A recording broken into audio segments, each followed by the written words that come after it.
Long-term bisphenol 3 exposure affects the course of p53 null-initiated tumorigenesis in a manner dependent on both the temporal inclusion of high-fat diet in the feeding regimen of mice and the histopathology of the tumor.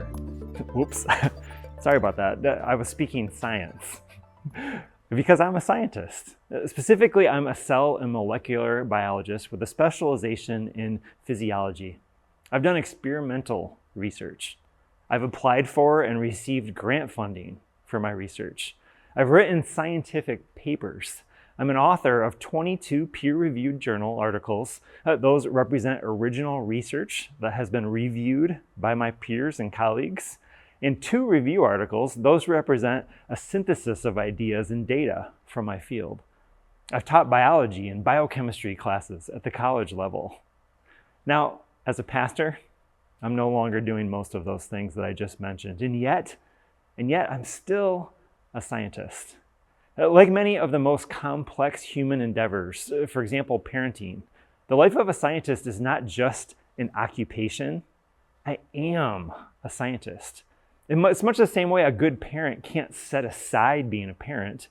You'll always be a parent, no matter the setting or circumstances, or even if your kid isn't in the room, you're still a parent. Because being a scientist is as much about being as it is about doing. Being a scientist is as much about a particular way of being formed as a person as it is about a set of activities or even skills that you develop. Training in science is an induction not as much into a particular worldview as it is a kind of posture or stance toward the world, toward one's fellow human beings, and toward everything that I do. Today we are kicking off a new series called God Speaks Science. It's a series where we're bringing together 2 passions of mine, science and the Christian faith. I trained in practice as a research scientist for 15 years, and then I set aside my science career to become a pastor. I'm a personal example of how these 2 things, science and faith, can come together. Now, I'm filming today at Tinker Lab in East Lansing, and I'm so grateful to them for allowing us to use their amazing space. I loved exploring this place. Tinker Lab is a place for kids to experience STEAM, hands-on, in an environment designed specifically for them. Families, I want to encourage you, check this place out and come and discover along with your kids. Now, in a way, being a person of faith and a person of science, it's like knowing 2 languages. Anyone who is bilingual knows that you can speak 2 different languages and say the same basic thing. But each language adds nuance and layers of meaning to the other.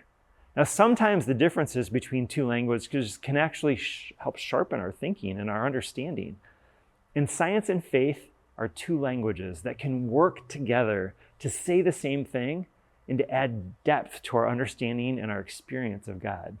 So in this 4-week series, God Speaks Science, we'll work toward becoming bilingual with our faith and science languages. And in the end, our hope is that we'll experience a richness in speaking both languages that draw us closer to God. Because God is, after all, the creator of everything, including science and everything that we discover through science. Now, all too often, faith and science are seen to be at odds with one another. And this is often because the language and ideas of faith or of science have been weaponized.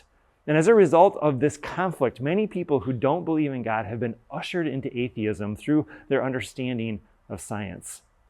There's also a lot of hurt and pain and abuse from churches, which brings a certain appeal to a worldview that leaves the church and its belief in God and all the messiness behind.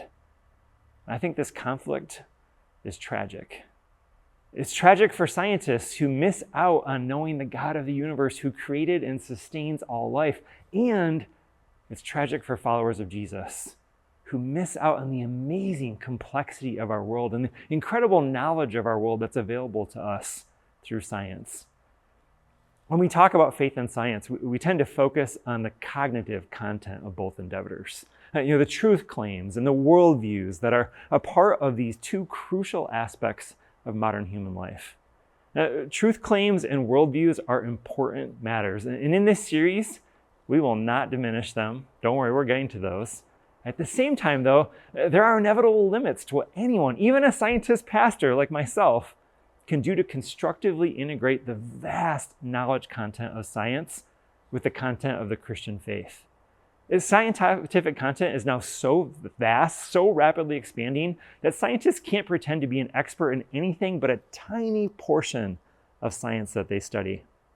And we're going to do our best in this series to bring together the best of faith and the best of science to hopefully draw us closer to God's truth. In this series, we'll talk about what I wish my church knew about being a scientist. That's today. We'll talk about reading the Word in the world. We'll talk about original sin in science. And finally, we'll talk about where humans come from. Now, today, I'd like to share with you some content from Andy Crouch. And Andy Crouch is a Christian writer. He's a musician. He's a deep thinker. And his wife, Catherine, is an experimental scientist. Andy Crouch's content is about what he wishes pastors knew about being a scientist.